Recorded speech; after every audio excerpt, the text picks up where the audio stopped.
Louisa had 2 female wardens, and I was one of them.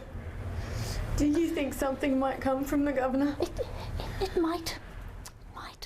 Stepping into the shadowy crypt beneath St James's Church, deep in the heart of Sydney, is like stepping back in time, where the walls retain memories of stories held for the past 2 centuries.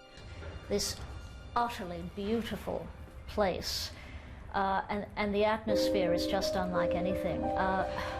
Not wishing to go too morbid, but there are people buried here, and there's such a sense of presence, and it just elicits respect to be here.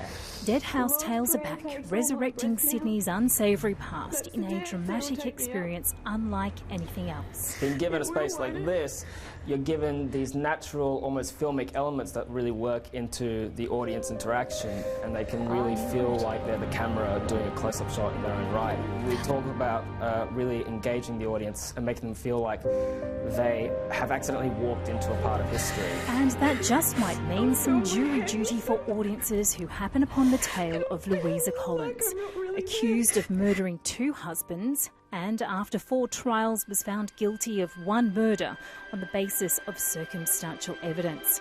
She was the first woman hanged at Darlinghurst Jail on the 8th of January 1889, and also the last woman to be hanged in New South Wales. It's time.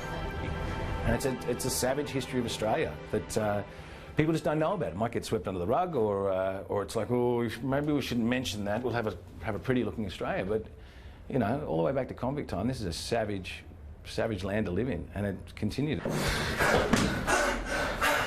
Come on, Les!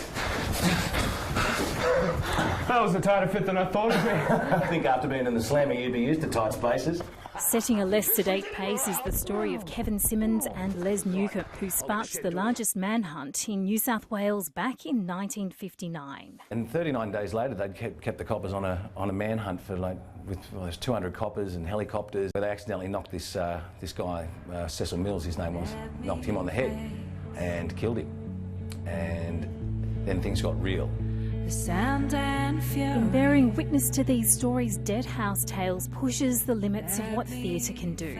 Theatre is about moments. It's about little tiny moments and capturing uncut, unedited, these singular motions of time where someone is just expressing something to another person. And a space like this, the audience is right in front of them, and they're just watching this part of history play out. A history with many more chapters to explore. Sydney has the most amazing stories embedded in it. The principal cemetery of Sydney has been moved 3 times. When you go through the subway at Town Hall, you are passing through the first of those cemeteries. When you go through Central Station, you're passing through the second. Then they moved it all the way out to Rookwood. Sydney's built of sandstone and, in many cases, on the graves of those who came before. Deadhouse Tales has only just scratched the surface.